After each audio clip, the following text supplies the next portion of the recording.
पहिल्या दिवशीपासून म्हणजे ज्या दिवशी मोर्चा होता त्या दिवशीपासून मी कधीही सुरेश धस यांच्या बरोबर मोर्चाला गेले नाही आणि याचं कारण स्पष्ट होतं आणि जे मी धनंजय देशमुख यांना बोलून देखील दाखवलं होतं की हा माणूस न्यायासाठी लढतोय हे माझ्या बुद्धीला पटतच नाहीये.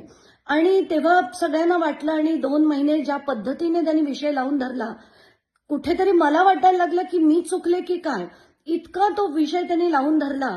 पण पुन्हा आता खरंच ठरलंय की राजकारण्यांना भावना नसतात, त्यांना हृदय नसतं, त्यांना कोणाच्या भावना दिसत नाहीत, डोळ्यातले अश्रू दिसत नाहीत. त्यांच्यासाठी फक्त तो एक राजकीय विषय असतो, मुद्दे मांडण्यासाठीचा विषय असतो आणि राजकीय सेटलमेंट करण्याचा विषय असतो. आणि तसंच काहीसं आता झालेलं दिसतंय. मला प्रचंड राग आला होता काल. म्हणजे हे इतके त्यांचे पाय चालले कसे, ते त्या दिशेने गेले कसे, मुंडेंची पायरी चढले कसे.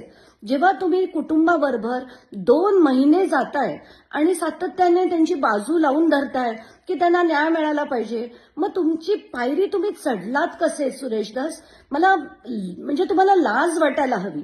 मला खरं खूप दुःख होतंय, राग येतोय आणि असं वाटतंय की या लोकांना शिक्षा झाली पाहिजे.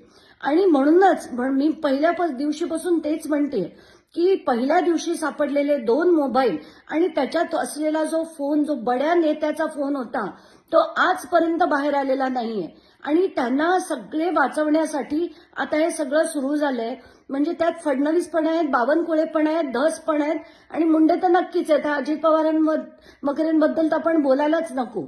तर मला असं वाटतंय की हे सगळं आता बास झालं. आता हे कोर्ट मॉनिटर्ड झालं पाहिजे.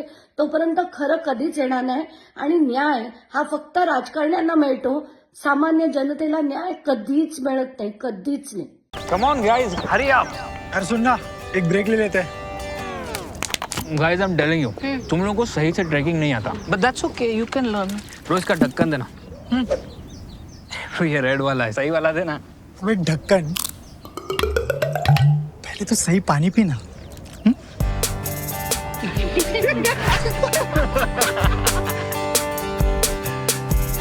Manikchand Oxyrich, proudly Indian.